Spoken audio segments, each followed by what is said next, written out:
Buenas tardes. Buenas tardes, compañeras, colegas que nos acompañan. Su servidora, María Teresa Vargas Hernández, del Colegio Tamaulipeco de Enfermería Quirúrgica, presidente.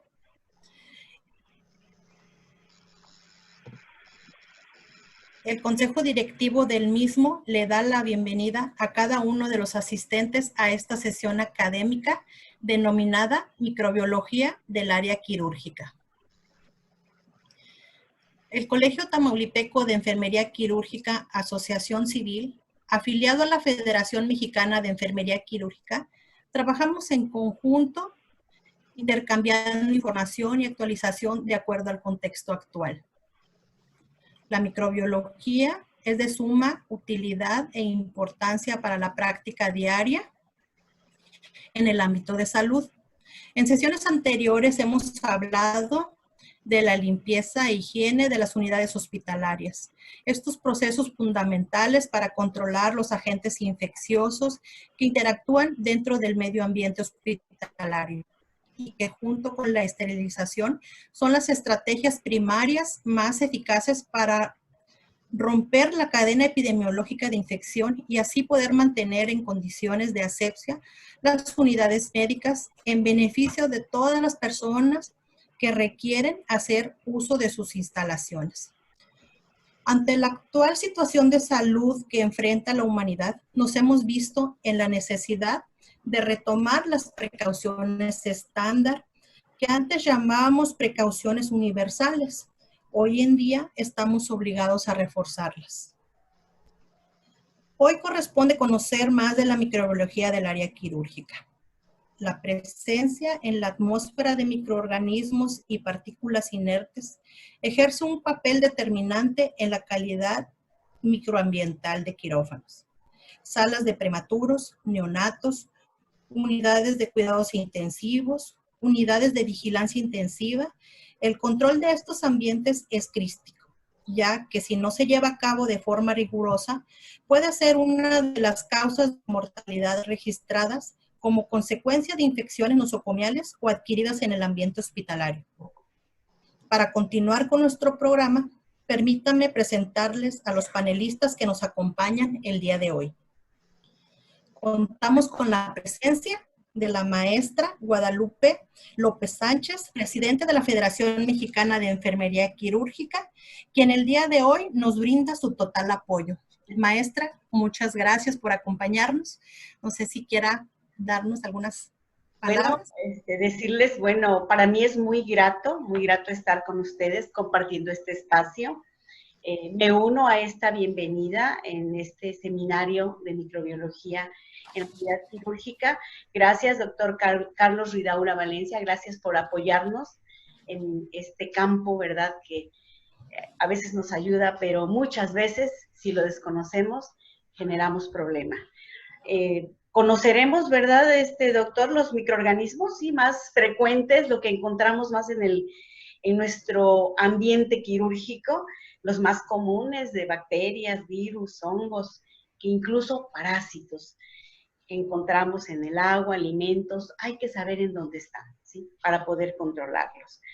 Y bueno, de ahí también conocer cómo enfrentarlos. Es el comportamiento de ellos, los métodos de desinfección, de esterilización, sanitización, etcétera, es importante y creo que será el siguiente paso, conocerlos y después cómo se manejan estos métodos de control. Les agradezco la invitación, doctor, nuevamente, y este maravilloso equipo. Y bueno, continuemos. Bienvenidos Sí. todos. Gracias, maestra. Bueno, pues también agradecemos la presencia de la enfermera especialista quirúrgica Ana Berta López Compeán, vicepresidenta del Colegio Tamaulipeco de Enfermería Quirúrgica, quien el día de hoy nos estará apoyando en la sesión de preguntas y respuestas. Y permítanme compartir pantalla para presentarles a nuestro ponente. Doctor Carlos Ridaura Valencia, experto en epidemiología, médico especialista en salud pública y medicina preventiva. Consultor en control de prevención de infecciones, certificado en procesamiento estéril, miembro importante de la mesa directiva de la Asociación Mexicana para el Procesamiento Estéril, Asociación Civil, AMEXPE. Miembro de la Asociación de Profesionales en Control de Infecciones e Epidemiología de los Estados Unidos, APIC por sus siglas en inglés. Miembro de la Asociación Americana de Salud Pública. Doctor, bienvenido. Es un honor contar con su presencia el día de hoy. Adelante, doctor. Muchas gracias. Es un honor para mí participar con ustedes en este padrísimo mundo de la microbiología y sobre todo porque es sumamente importante conocer qué microorganismos nos encontramos y pues cómo poder prevenirlos para que, como usted excelentemente lo dijo, para cortar la cadena de transmisión. Perfecto. Pues buenas tardes y bienvenidos. Como les comentaba, bueno, ya la presentación me la hicieron saber. Déjenme apagar mi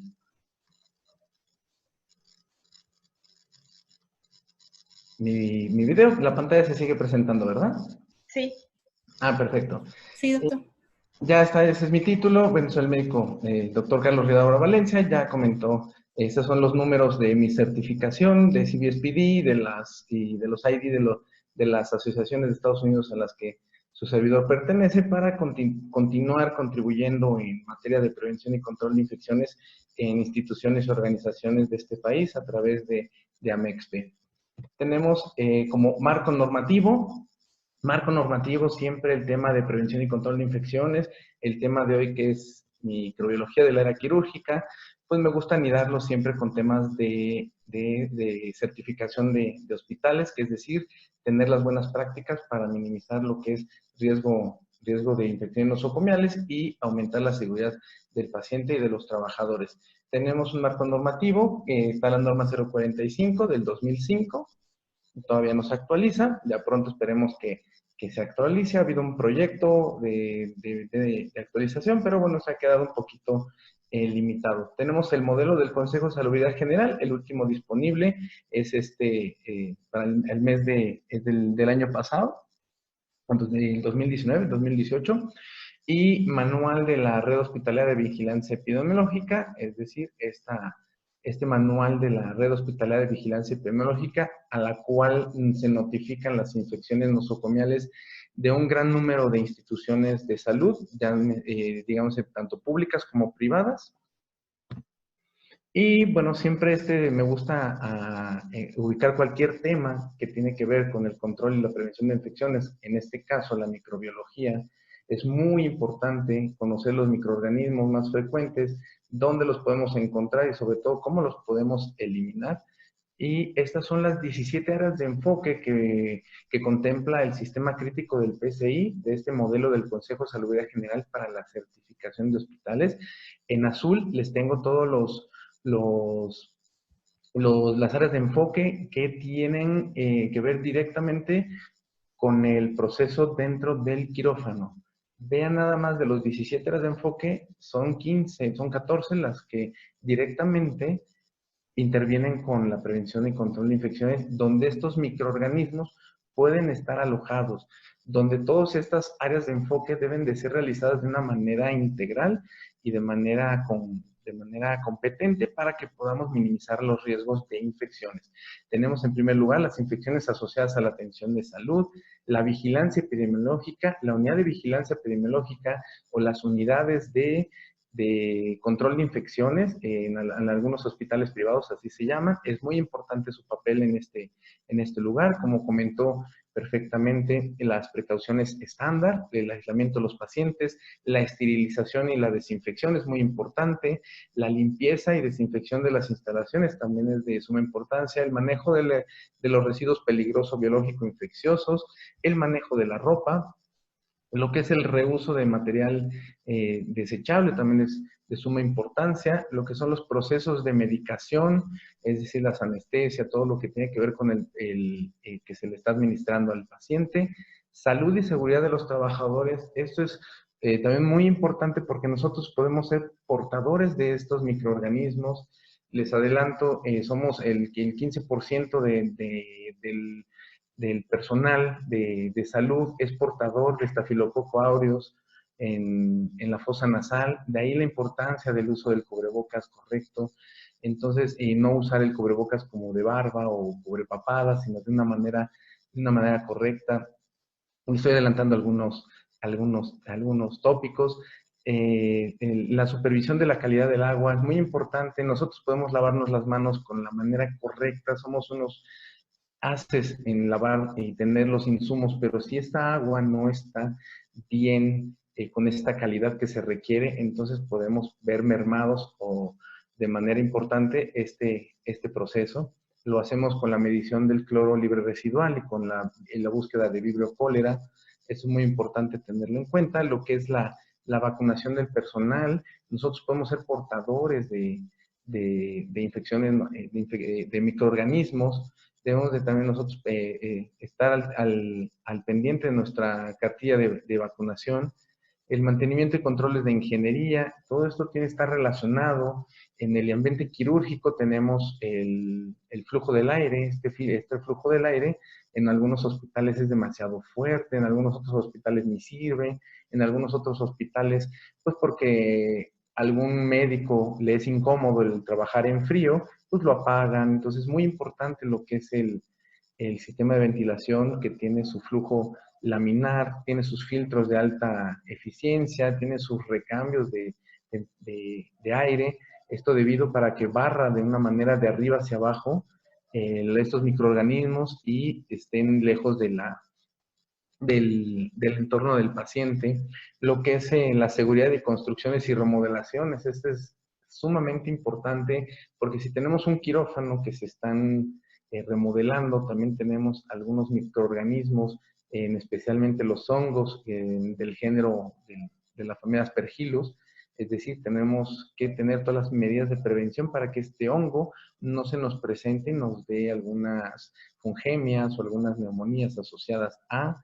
Y entonces es importante tener todo este aspecto del PSI, que es de manera integral, no es solamente epidemiología, es el área de calidad, tiene relación con mantenimiento, con el área de servicios generales, con el área de intendencia, con el área de calidad, contar con la jefatura de enfermería, con la dirección general para que tengamos todos los insumos necesarios para que todas estas 17 áreas de enfoque se puedan realizar. Y ya en gris tenemos la alimentación.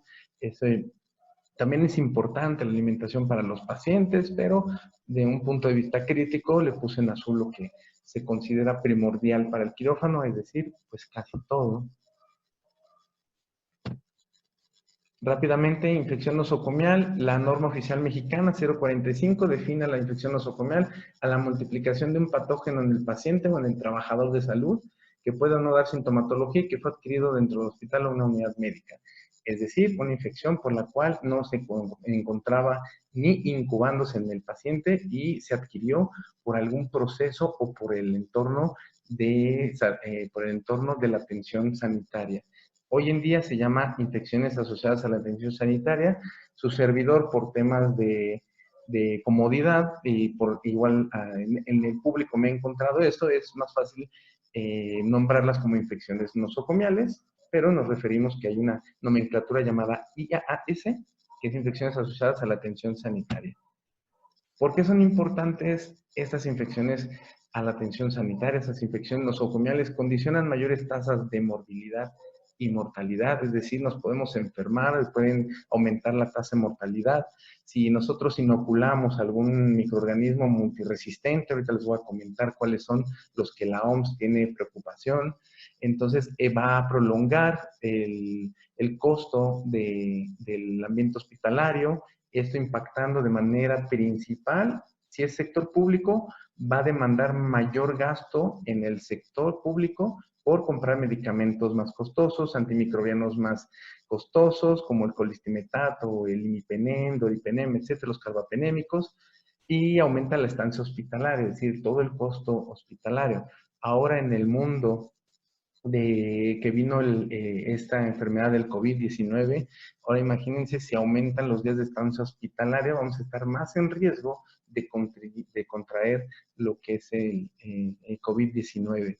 En la mayoría de los casos se puede prevenir, es correcto, y incrementan el costo social de años de vida potencialmente perdidos. Es decir, nosotros disminuimos la esperanza de vida derivado a que podamos presentar una infección nosocomial. Es decir, si tuviéramos un adulto mayor que ingresa para operar su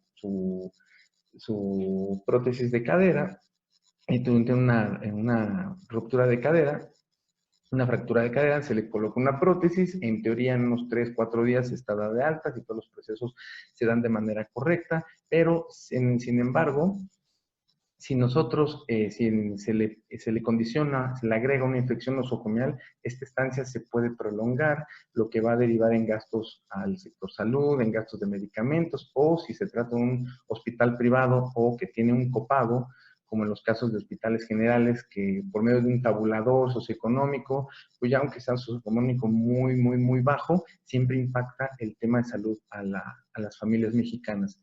Y entonces es importante tener estas consideraciones para prevenir las infecciones nosocomiales. Factores de riesgo para la infección de sitio quirúrgico. Esta es una de las infecciones nosocomiales. También está la bacteria asociada, ya lo han tocado en otros momentos, pero bueno, tenemos factores del microorganismo, que es lo que nos atañe, factores dependientes del paciente, factores propios de la hospitalización, es decir, todos aquí se dan unos procesos en la hospitalización si nosotros tenemos todos los programas y queremos cortar la cadena de transmisión por medio de la limpieza de las instalaciones, etcétera, es aquí donde podemos incidir. Es decir, podemos controlar este aspecto. Factores del acto quirúrgico, es decir, el lavado de manos del personal, el que el personal perfectamente tenga colocado el equipo de protección personal. Ahorita por COVID-19 ya cambiaron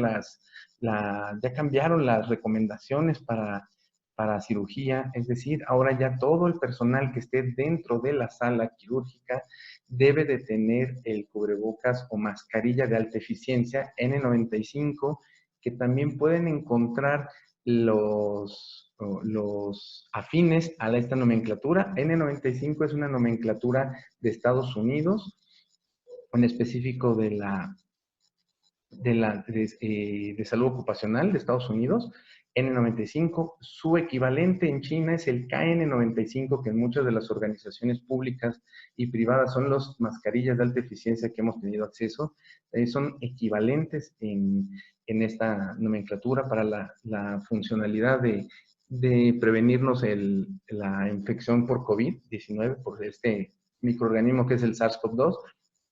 Y también tenemos el FFP2 de Europa, es decir, tenemos esta nomenclatura. Anteriormente teníamos estos cubrebocas quirúrgicos Ambiderm, de tricapa, que nosotros empleábamos en el acto quirúrgico. Ahora las necesidades ya cambiaron un poco por esa generación de aerosoles y para mayor protección. Es decir, estos factores del acto quirúrgico deben de ser importantes. Si alguno de nosotros somos portadores asintomáticos de esta COVID-19, con estos cubrebocas quirúrgicos podríamos poner en riesgo, si nosotros tosemos y se genera un poco de aerosol, podemos tener en riesgo la integridad del paciente y de todo el personal que está presentando el acto quirúrgico.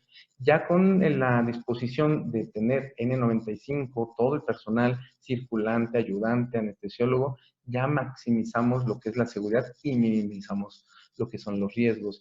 Factores del acto quirúrgico, también contamos con todas estas medidas de esterilización que deben de tener todos los parámetros, si son implantes que deben de tener sus controles de indicadores biológicos, si son sus integradores, los indicadores químicos, deben de tener toda esta seguridad para liberación de las cargas, y etcétera. También tiene que ver el reuso de material desechable, es decir, nosotros tenemos que tener procesos seguros para nosotros poder eliminar estos microorganismos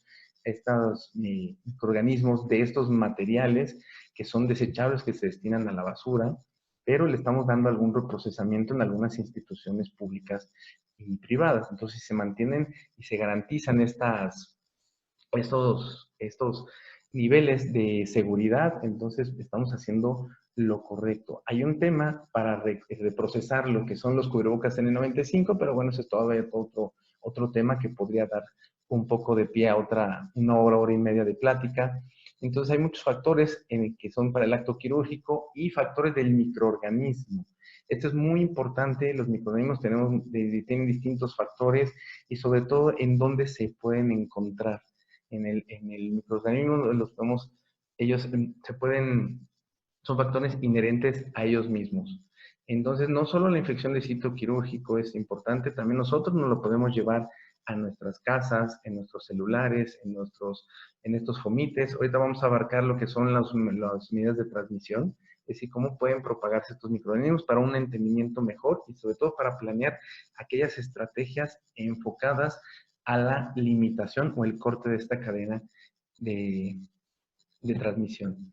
Entonces, para aproximarnos al fenómeno de salud o enfermedad, esto vean la fecha que es desde el 1963 y me gusta mucho abocarla siempre a mis pláticas porque este es un modelo en el cual si nosotros lo comprendemos perfectamente, nosotros podemos incidir para que estas cadenas, estas relaciones no se puedan dar en muchas índoles. Es decir, tenemos aquí, tenemos 3 esferas, que es el agente. El agente puede ser físico, puede ser de rayos X, puede ser químico, puede ser un gas, puede ser algo que nos pueda poner en riesgo, o puede ser algún agente microbiológico. Por eso me interesaba comenzar de esta manera, porque nos vamos a enfocar al ambiente microbiológico para estas infecciones, para cortar la cadena de transmisión. Tenemos aquí el hospedero o el huésped, como otros lo conocen, y el medio ambiente. Es decir, que si yo conozco que el microorganismo, específicamente, por ejemplo, E. coli, Escherichia coli, a quién afecta, en dónde está alojado, bueno, está alojado en el hospedero, pero en qué partes, principalmente en las manos, está relacionado a la higiene de manos, en el medio ambiente, con la sanitización, con la limpieza y desinfección. Si yo conozco cada uno de los microorganismos, cómo funciona, dónde lo puedo encontrar, qué infecciones son las que me están presentando. Entonces, yo como profesional en control de infecciones, en conjunto con el hospital, podemos incidir en esta cadena de transmisión, estas relaciones, y nosotros podemos perfectamente cortar esta cadena. Entonces, es sumamente importante que tengan en su mente este abordaje. Lo pueden ubicar para cualquier otra patología, para la peste negra, por ejemplo, el hospedero, estas ratas, luego de las ratas pues eran el vehículo y luego los que la traían eran las pulgas, y entonces en el medio ambiente pues se encontraban en zonas en zonas muy de poca higiene. Entonces vemos cómo todo este modelo puede aplicar a cualquier microorganismo, puede aplicar a cualquier patología, y es muy bonito este abordaje. Rápidamente les muestro de un informe de la unidad, de un informe de la red hospitalaria de vigilancia epidemiológica, que son los datos duros más, digamos que más oficiales de nuestro país. Se hizo un informe del 2015, no ha habido otro informe más cercano en relación a las infecciones nosocomiales, y vemos cómo las tasas de incidencia de infección de sitio quirúrgico en las unidades, vemos que hay una tasa en este estudio, una tasa de infección de sitio quirúrgico de 1.1 por cada 100 cirugías, es decir, una cirugía de cada 100, un paciente de cada 100 cirugías se infectaba. Entonces vemos el comportamiento en las demás, en hospitales generales de 1, materno-infantil 1.2, en hospitales pediátricos de 0.8, es decir, esto nos da a colación en hospitales privados de 0.4. Esto nada más se los traje a colación porque a lo mejor en los pediátricos pues se realiza de una manera un poco más los procesos se realizan de una manera más meticulosa, o por ser pediátricos, pues pueden ser factores que estén influyendo a.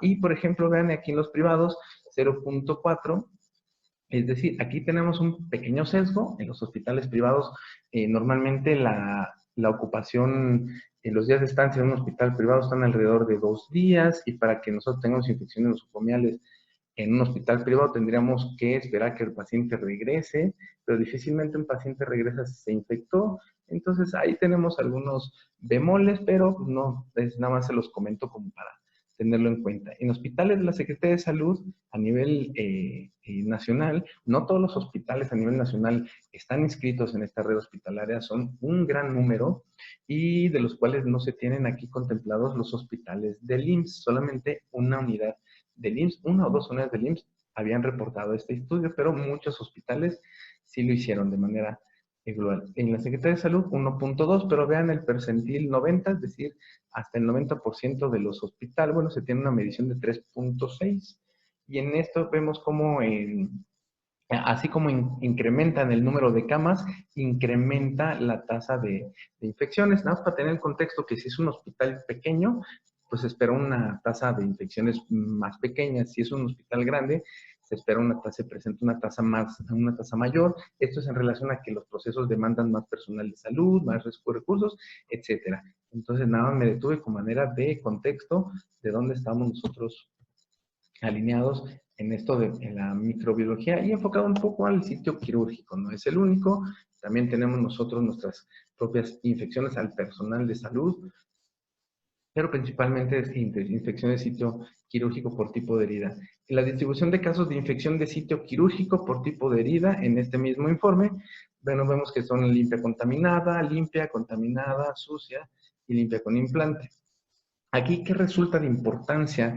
Es decir, que lo que más se espera que se pudiera, con mayor probabilidad que se infectara, es una infección sucia, es decir, ya venía expuesta a la fractura, es decir, ya presentaba, o lo que es la contaminada. Lo que no deberíamos de tener, en primer lugar, son las infecciones de sitio quirúrgico limpias, es decir, estas cirugías asépticas, no deberían de contaminarse. Es ahí el grupo, ya el foco, donde incidir las medidas de prevención y control, las investigaciones epidemiológicas, etcétera. Y como les comenté, pues esta manera de contexto.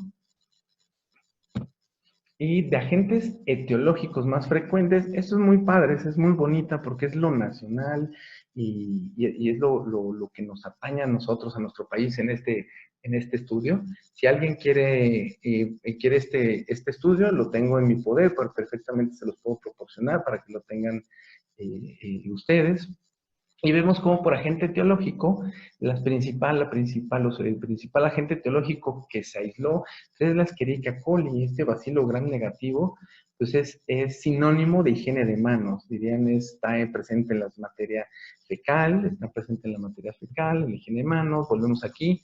E. coli, medio ambiente, en las manos del portador, ya sabemos que está en las manos, que está en la materia fecal. Entonces, ¿qué debemos de hacer para romper esta relación entre estas esferas? La higiene de manos es la piedra angular para minimizar el riesgo de contraer lo que es esta E. coli.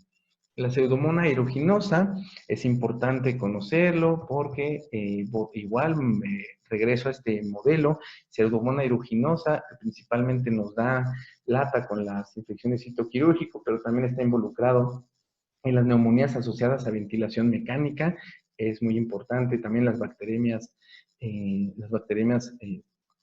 asociadas a catéter venoso central, y en el medio ambiente se encuentra en ambientes húmedos.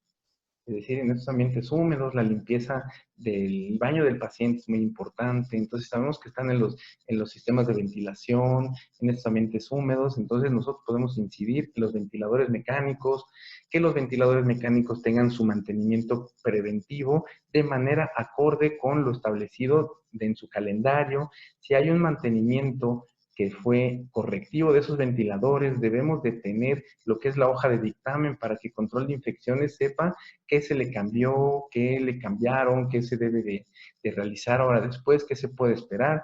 También debemos nosotros, eso es relacionado únicamente para Pseudomonas, porque es donde se aloja, pues principalmente en estos ambientes, todos los ventiladores mecánicos contienen piezas, contienen ítems que deben de ser desinfectados, desinfectados o esterilizados. En específico, hay silenciadores que deben ser desechados, hay bloques que deben de ser sometidos de limpieza a desinfección de alto nivel con ortoaldehído o fosfoaldehído. o esterilizado. Es decir, tenemos que tener esto todo documentado y debemos de tener las instrucciones de uso del fabricante de todos estos ventiladores mecánicos para que nosotros sepamos cómo se deben de esterilizar y desinfectar estas partes, porque todos le echan la culpa a los circuitos si son desechables hay que estarlos a la basura. En algunos hospitales me he encontrado que los reusan, que no tienen procesos seguros, los lavan, los tienen montados ahí colgados como si fueran comestible, chorizo, etcétera. Yo sé que los insumos son limitados, pero no está de más ponerle buenas prácticas a este reproceso. Es decir, es muy importante tener estos aspectos.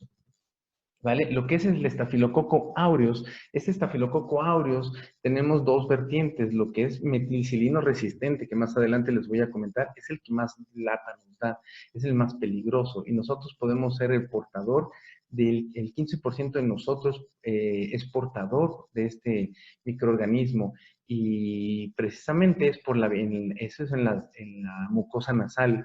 Y precisamente ahí redunda la importancia de tener el equipo de protección personal de una manera correcta, es decir, el cubrebocas debe de estar de manera correcta y no que esté de papada, no que esté cubriendo nada más la boca, porque el doctor ortopedista pues está incómodo para respirar, pero imagínense si él es del 15%, si el cirujano del 15% y está respirando sobre la herida quirúrgica de este paciente, que es una puerta abierta, es una cirugía estéril, una cirugía limpia, imagínense el riesgo, y ustedes no me dejarán mentir, y precisamente tienen o conocen un montón de estas anécdotas que yo les comento.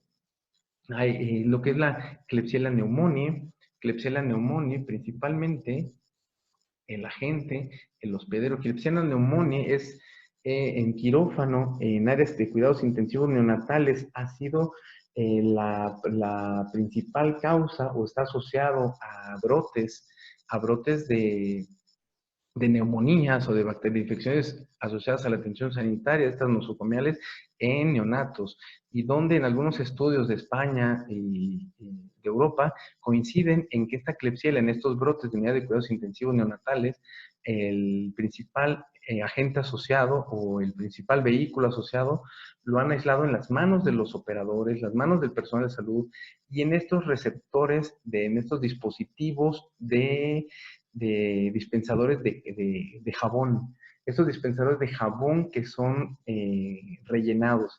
Es decir, ustedes en sus hospitales ubiquen sus dispensadores de jabón. Estos se rellenan por alguien los rellena. Yo he visto algunos hospitales en los que he participado que rellenan estos dispensadores y siempre mi pregunta al personal, a la jefa, al jefe del servicio, oiga, ¿cuándo fue la última vez que usted limpió y desinfectó ese dispensador?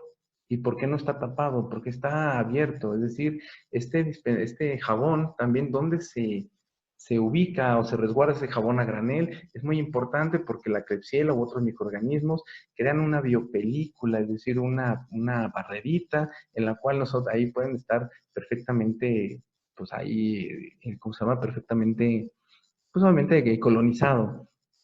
¿Vale? Y lo que es el medio ambiente es muy importante saber esto, la Klebsiella, ¿dónde lo hemos encontrado? También he encontrado Klebsiella en todo el mobiliario del hospital, etcétera. Y esa nos proporciona principalmente lo que son neumonías asociadas a ventilación, nos proporciona lo que son infecciones asociadas al torrente sanguíneo, a catéter venoso central e infecciones citoquirúrgico. Ese estafilococo aureus principalmente también está asociado a estas infecciones de catéter venoso central o neumonías asociadas a ventilación también nos pueden presentar. Y lo que es enterococo fecalis, de igual manera este microorganismo principalmente, como bien lo mantiene su nombre, pues en el tracto gastrointestinal. Entonces, si nosotros conocemos estos microorganismos, dónde se aíslan, qué nos están produciendo, nosotros perfectamente podemos diseñar las estrategias para incidir en para cortar la cadena de transmisión de estas microorganismos. Es muy bonito conocer dónde están. También tenemos ahorita un agente etiológico muy importante, que es el SARS-CoV-2, que principalmente dónde está alojado, pero principalmente es por medio de las vías respiratorias. Hay alguien que me podría decir, pero también se ha alojado en secreciones de semen, en heces, pero principalmente su principal vía es por vía lo que es aérea. Entonces debemos de asegurarnos que cómo nos podemos nosotros contraer de SARS-CoV-2, principalmente para emitir las medidas de prevención en este momento. Si tenemos el agente SARS-CoV-2, el hospedero que somos el paciente y somos nosotros, nosotros podemos ser portadores asintomáticos. Si traemos un cubrebocas que va a permitir que por el poro que tenemos, que sea de baja calidad este cubrebocas o de baja eficiencia, nosotros vamos a poner en riesgo la salud del personal de salud y del paciente.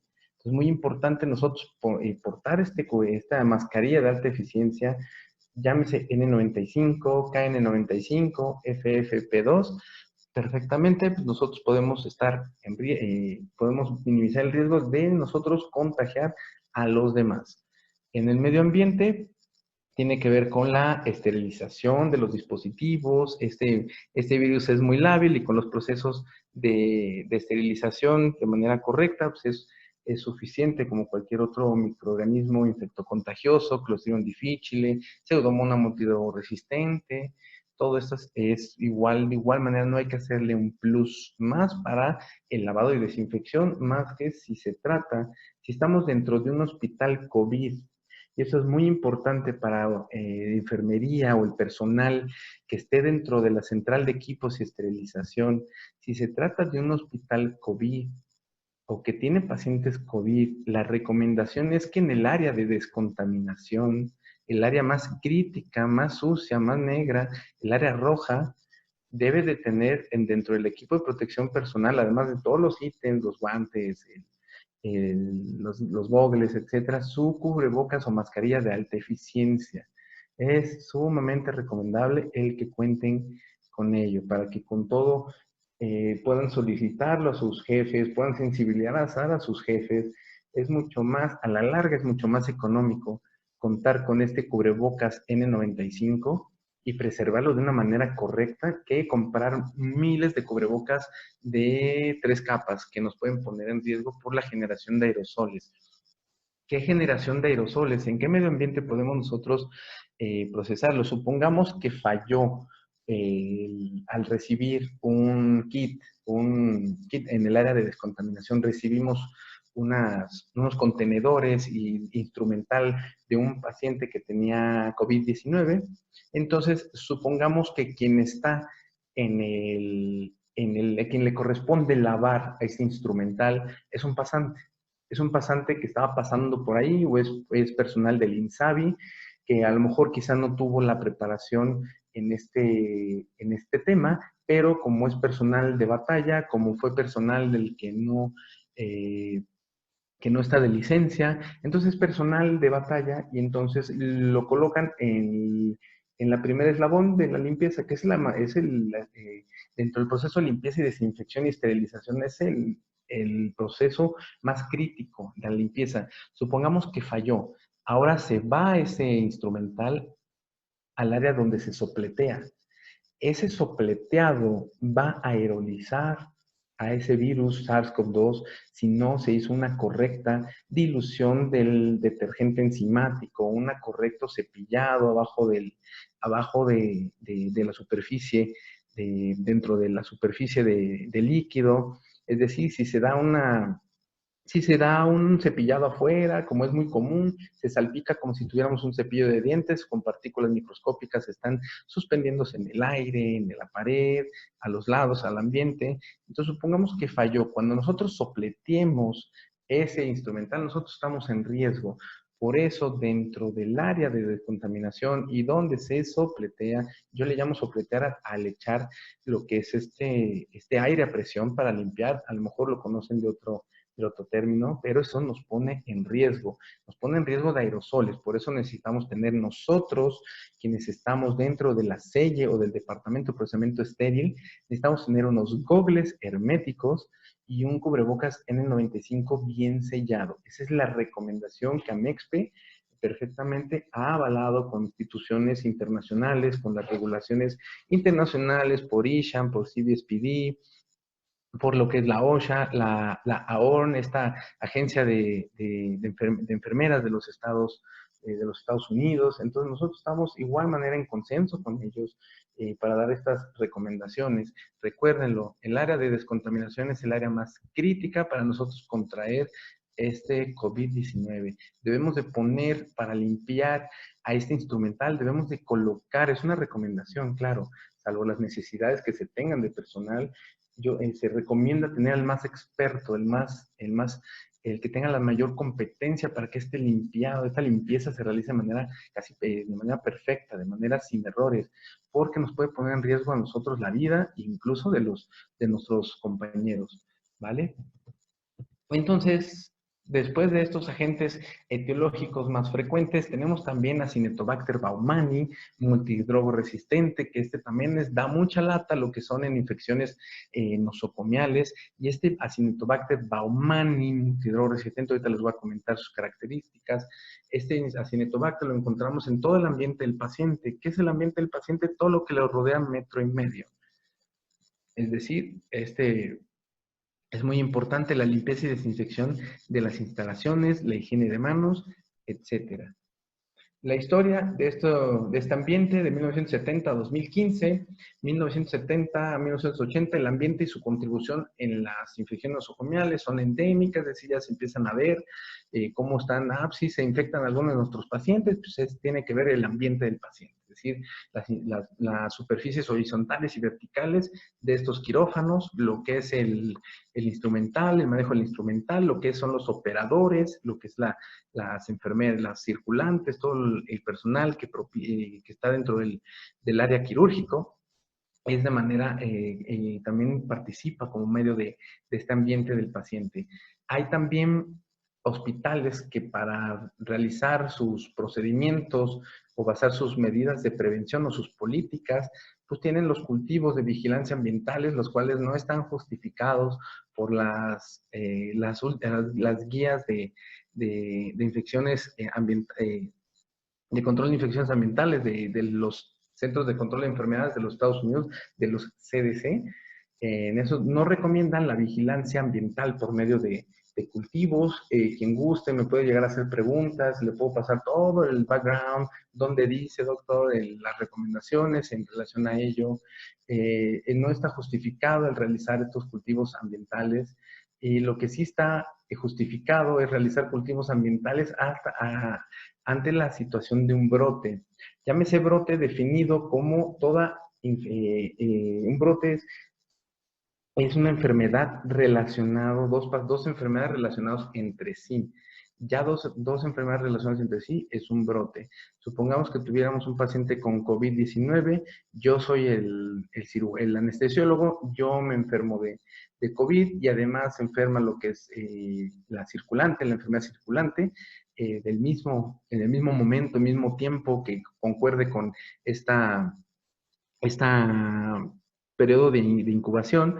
Entonces nosotros tenemos ya la presencia de un brote. Es muy importante trabajar en conjunto el jefe o la jefa de la central de equipos y esterilización con personal de epidemiología o de la unidad de vigilancia epidemiológica o del departamento de control de infecciones. En algunos privados así se contempla. Es muy importante para que vean la manera de cómo investigar estos brotes. Otro de los partes muy importantes que es el parteaguas de esta microbiología de los microorganismos, que dentro de los microorganismos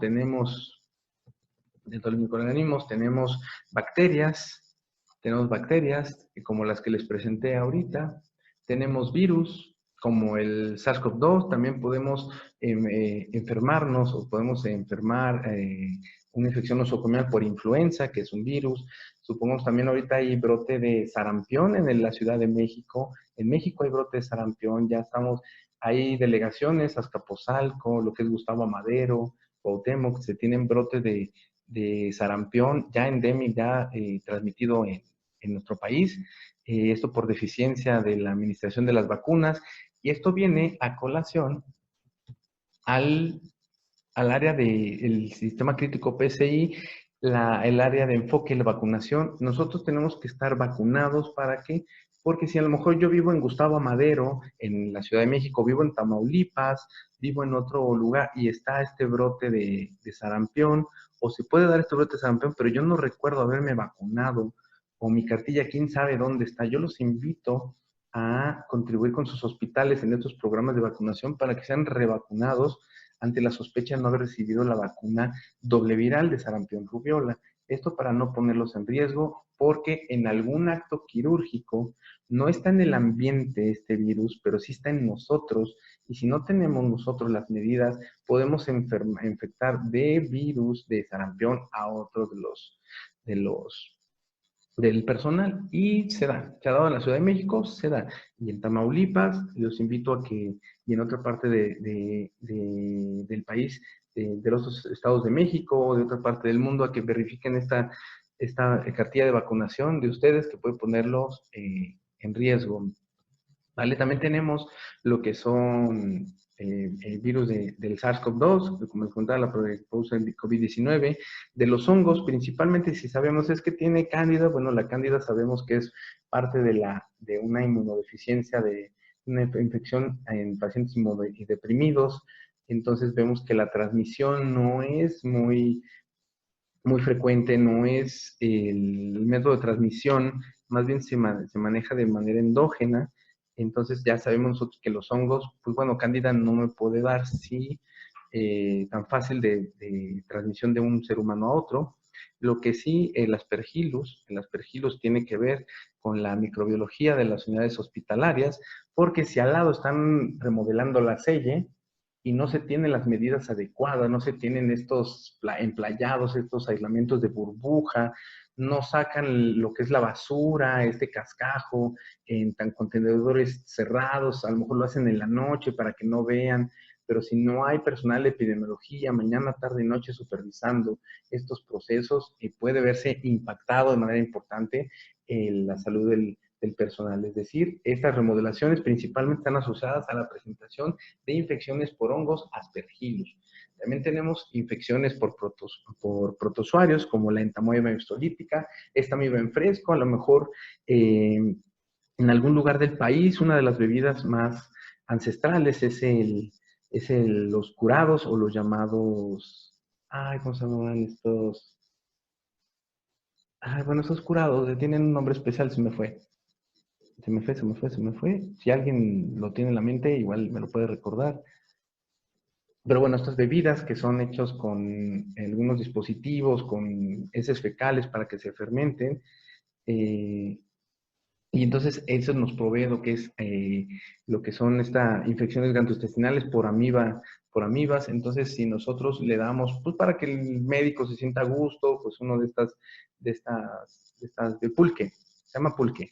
Es correcto, pulque, gracias. Muchas gracias. Y estas bebidas, que a lo mejor en algunos lugares del país son muy cotidianos, entonces a lo mejor pues, el médico le gustó y se echó un pulquecito. Eso pone en riesgo la integridad también del personal, ¿vale?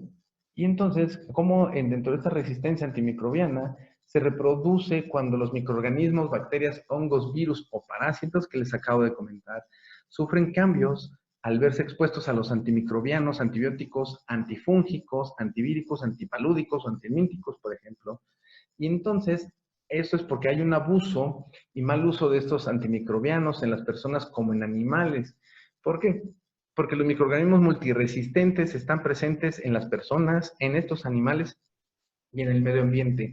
Aquí el riesgo es que nosotros podemos, cómo se transmite, cómo se propagan esta resistencia antimicrobiana es muy importante, porque se puede transmitir de persona a persona, entre las personas y animales, de persona a persona, entre personas y animales también, porque en animales nos los podemos comer nosotros, esta carne contaminada.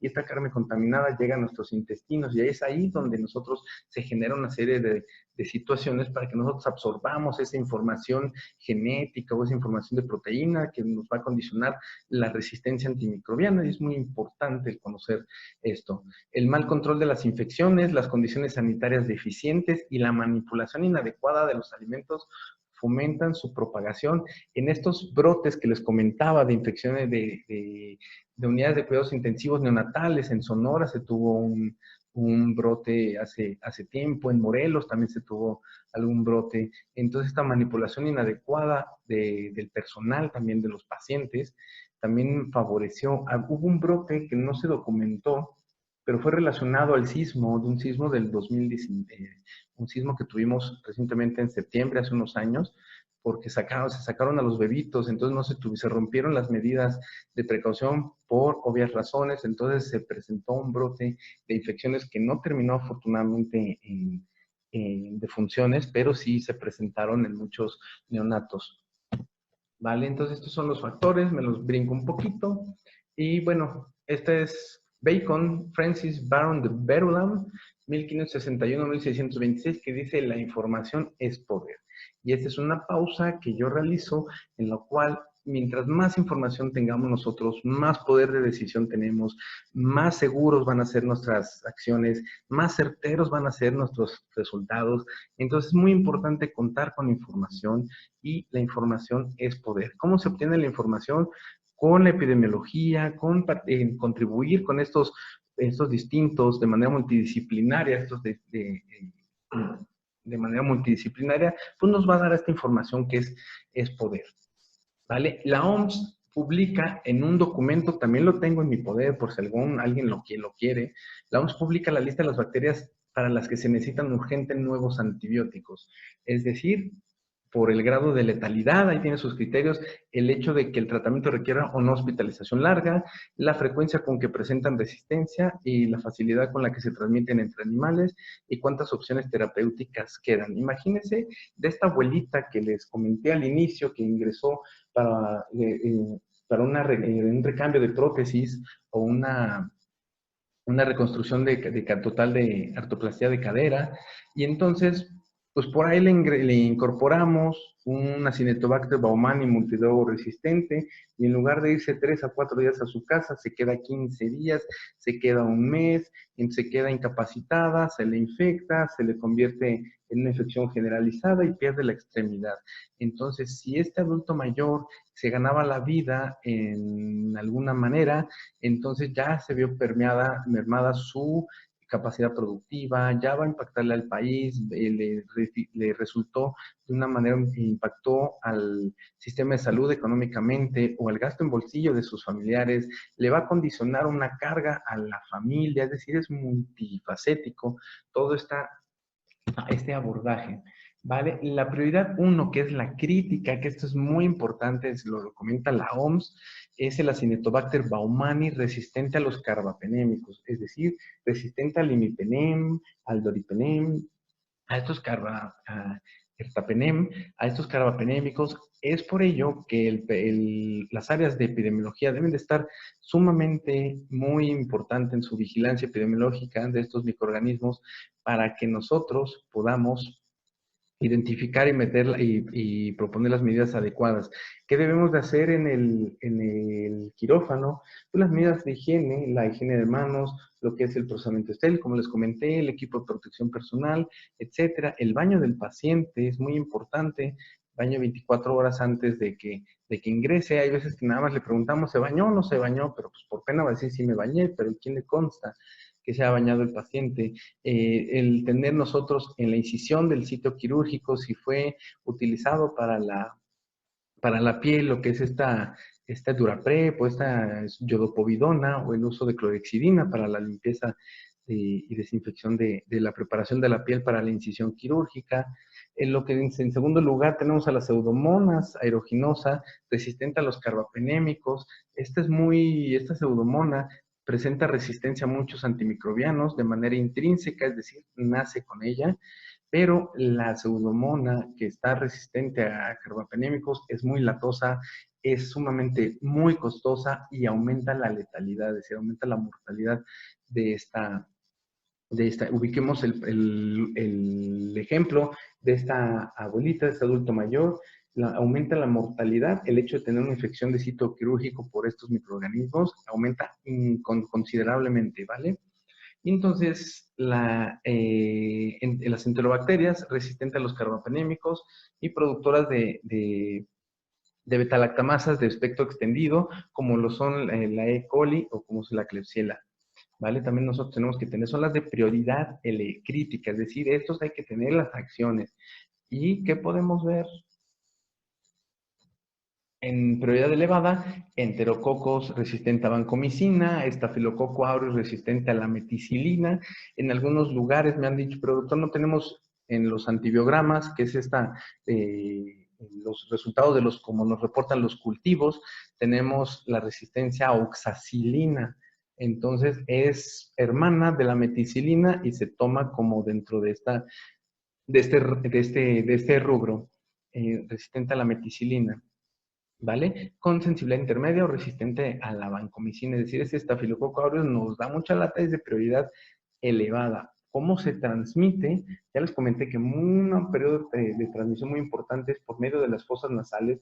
De hecho, en Estados Unidos, como controles quirúrgicos, antes de ingresar a la sala de operaciones, se le hace cultivos de la fosa nasal, o se les hace estudios, o se les da un tratamiento para eliminar cualquier rastro de estafilococo aureus en las fosas nasales. Entonces, esto es sumamente muy interesante, que nosotros lo pudiéramos proponer en nuestras instituciones.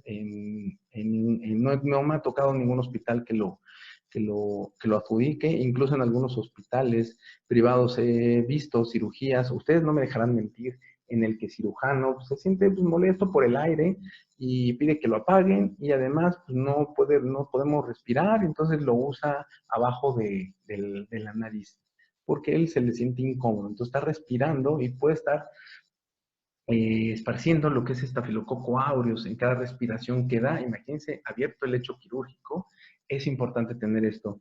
Hay hospitales donde me ha tocado que tienen una relación muy buena entre enfermería y médicos, en lo cual es doctor, su cubrebocas, sí, perfectos. Hay una relación muy buena, y otras en la que la relación no es muy buena, pero bueno, no es parte del tema. También tenemos eso es la OMS, la salmonela es un tema ya, la salmonela no es un tema de nosotros, o a lo mejor no lo hemos logrado identificar, no lo sé, pero bueno, es un tema a nivel mundial. Y la Neisseria gonorrea, resistente a cefalosporina, pero nos estamos quedando con estafilococo aureus metilcinino resistente, Acinetobacter baumannii, Pseudomonas aeruginosas, Klebsiella pneumoniae, E. coli, que entran dentro de este grupo número 3 de prioridad crítica. Muy importante la higiene de manos, muy importante dónde están los dispensadores de jabón, se están rellenando estos dispensadores o son cartuchos por empresas como empresas como Goyo, empresas como 3M, de esos antisépticos que son ya envasados al vacío o que difícilmente se pueden aperturar o se rellenan. Es muy importante que conozcan en sus unidades cómo se está proviendo este jabón. Y este jabón, ¿dónde se está almacenando? Me ha tocado ir a supervisiones donde el jabón se estaba almacenando de manera en tinajas, en tinas abiertas. Entonces, desde ese proceso, debemos nosotros de verificar y garantizar que esté manejado y conservado de manera correcta este jabón, ¿vale? Entonces, prioridad elevada tenemos prioridad media, es decir, que hay que echarle ganitas, pero pues primero controlen lo crítico, y después, si ya controlaron lo crítico, vámonos a lo medio, que tenemos al Haemophilus influenza, Streptococcus pneumoniae, que en ninguno de los hospitales a los que he visitado pues ha dado, como quien dice, una pequeña lata. También hay un documento que también está disponible en línea, publicado del 2017, ya se publicó recientemente la versión actualizada, pero es en 2017 con información 2013, que está muy bonita, de Estados Unidos, de relación antimicrobiana, y por lo menos dice que 23,000 muertes son adjudicadas por estas bacterias, más de 2 millones de infecciones nosocomiales.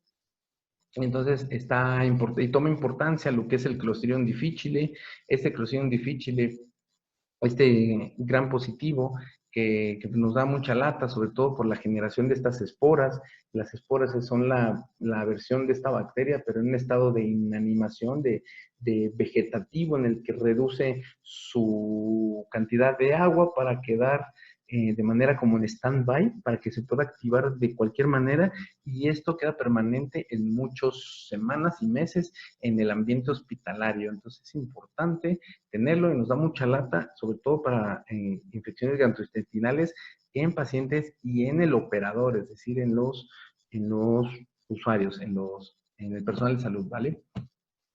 Y tenemos lo que son estas que se necesitan urgentes, ya les comenté, ahorita las vamos a ver de manera rápida, y para qué son las acciones para prevenir, ya se los comenté principalmente, higiene de manos, rastreo de microorganismos multiresistentes, rastreo de la resistencia antimicrobiana de las infecciones, es muy importante, y también fortalecer los procesos de limpieza, desinfección, etcétera. De estos microorganismos, de manera urgente, está el Clostridium difficile, que cuesta en Estados Unidos más de $1 billón, es correcto decir en Estados Unidos, aquí en México decimos $1,000 millones de dólares por año, 14,000 muertes están asociadas a este microorganismo, entonces muy latoso y la manera de cómo se transmite es de manera muy importante porque de aquí se generó, de las medidas de transmisión que ahorita se los voy a comentar de manera rápida, la limpieza de manos, la higiene de manos necesariamente con agua y jabón.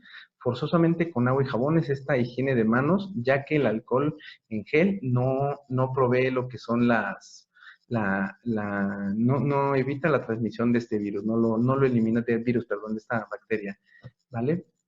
Tenemos a los enterobacterias resistentes a carbamida perémicos, Klebsiella pneumoniae, E. coli. Tenemos a la Neisseria, bueno, son bien bonitos porque son unas imágenes bien bonitas son las imágenes de microscopía electrónica. Entonces está padrísimo y que los conozcan a estos microorganismos, Acinetobacter baumannii multiresistente.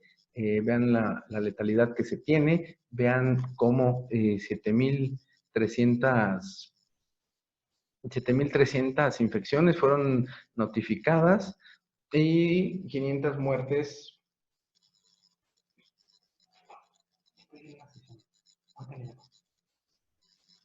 Perdón la pausa y perdón la interrupción. También tenemos Cándida, que es resistente a fluconazol. Esto se está identificando mucho en Estados Unidos.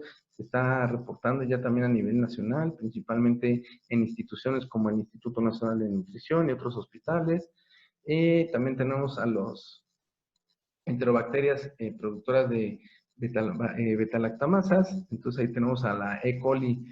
Es una E. coli bien bonita. Son sus flagelos, todas bien padre, productora de betalactamasa de espectro extendido. Esta betalactamasa de espectro extendido lo que va a hacer nullificar a los principales antimicrobianos que lo eliminan. Entonces es importante conocerlo. Este también es el enterococo, vancomicino resistente, también es de suma importancia tenerlo en cuenta. Pseudomonas aeruginosas, multiresistente. Salmonelas resistente, bueno, es una salmonela, está bonita. Y vean el costo de la salmonela en Estados Unidos. En México, bueno, no tenemos un dato así certero de salmonela, sería bueno tenerla. También la salmonela del serotipo TIFI. Y bueno, Staphylococcus aureus metilcilino resistente. Vean ahí qué bonito se ve el estafilococo. Y entonces vean cómo se produce también 11,000 muertes, fallecimientos y se reportaron 80,000 casos. Este es el Streptococcus pneumoniae, bien bonito, Streptococo. Véanlo como Streptococo, vean la diferencia microbiológica. Es una cadena, un coco sobre otro coco, como una especie de collar, y vean de manera el estafilococo, cómo son racimos, de uvas en racimos. Está bonito conocer este mundo de los microorganismos. Y la tuberculosis drogoresistente también es sumamente costosa, sumamente costosísimo, pero bueno, eso ya es tema de otro costal. Entonces, los microorganismos de amenaza relativa, Staphylococcus aureus, vancomicino resistente, Streptococcus eritromicina resistente del grupo A. Aquí tenemos también otro Streptococo, vean lo bonito cómo están como collarcito. Esto está bonito. Entonces, a quiénes vamos a aplicar medidas de precaución, a quiénes vamos a aislar en estos, que es una de las partes para poder cortar la cadena de transmisión. Tenemos que aislar a los pacientes de Acinetobacter baumannii, resistente a carbapenémicos, Pseudomonas aeruginosa, Klebsielas, se recomienda, pues en otros hospitales a lo mejor no tienen esta política, pero se recomienda que se aíslen a estos pacientes y que se establezcan las medidas de prevención basadas en la transmisión, es decir, los aislamientos de los pacientes, las tarjetas de colores que conocen ustedes, tarjeta amarilla por contacto, etcétera. Y bueno, esta es una guía de práctica clínica para la infección por Clostridium difficile. También quien quiera que se la proporcione, cuento con ella en su versión en español. Actualización al 2010, ya hay una nueva actualización que está en inglés. Y por la Sociedad de Enfermedades Infecciosas de Norteamérica, donde establecen las medidas de precaución que debe tener la infección por Clostridium difficile, y ustedes no me dejarán mentir que si se llevan a dar o no. Es un ejemplo de cómo todas las infecciones deben de ser con estas medidas. La higiene de manos, perfectamente está una recomendación A2, que es una recomendación muy, muy fuerte. El uso de guantes es una 1, es decir, no hay más. O sea, el uso de guantes está súper, súper, súper asociada para prevenir la infección de Clostridium difficile. Ha habido hospitales en los que dicen, es que no tenemos guantes y pues, para ahorrar guantes y para ahorrar insumos, pero sale más costoso los medicamentos, los tratamientos, las incapacidades, que si nosotros damos un par de guantes, es decir, una caja de guantes, que por muy costoso que sea, no se compara con los antibióticos o con el impacto accesorio de una incapacidad, etcétera, que pueden generarse. El uso de batas, el uso de habitaciones privadas, limpieza vital de desinfección o uso de artículos desechables, desinfección. Lo que es la higiene de manos debe ser con agua y jabón estrictamente, ¿vale?